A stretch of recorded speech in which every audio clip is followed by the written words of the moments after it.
আসবে তো ওয়েদারটা এরকম। সবচেয়ে বড় কথা হচ্ছে যে আজকে এরকম একটা 5ই আগস্ট যেখানে ছাত্র জনতার অভ্যুত্থানের ফলে নতুন করে স্বাধীনতা লাভ করা এই দেশের এই একটা শুভ লগ্নে যেরকম একটা আয়োজন, এই জনতা ক্রীড়া সংস্থার ফুটবল খেলা এবং ইউনুস সাহেবকে আমরা পাইছি প্লেয়ার হিসাবে, তো সেই জন্য আমরা সবাই আনন্দিত। ইউনুস স্যারের জন্য তালি হবে।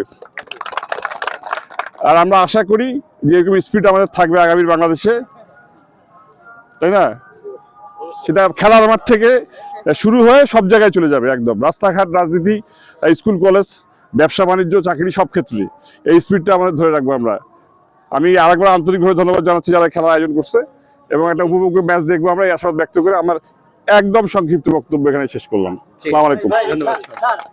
আমাদের সকল খেলোয়াড় আজকের খেলাটার আয়োজন করার মূল উদ্দেশ্য আমাদের টুর্নামেন্ট, আমাদের সব উপজেলা চলছে, মোটামুটি আমাদের উপজেলা টুর্নামেন্টের আয়োজন করতে পারিনি এখন আমরা।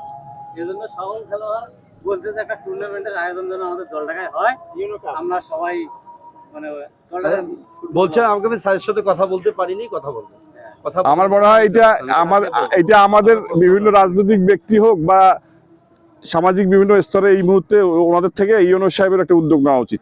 উনি সবাই মানে পছন্দ মতো খেলাধুলা প্রেমিক যারা আছে এদের থেকে সম্পৃক্ত করে করতে পারে একটা টুর্নামেন্ট, তখন আমরা সহযোগিতা করতে পারি। আমরা মানে অন্য কোনো ব্যক্তির ব্যানারে বা কোনো সংগঠনের ব্যানারে না হয় ভালো। তবে এর আগে দেখি নাই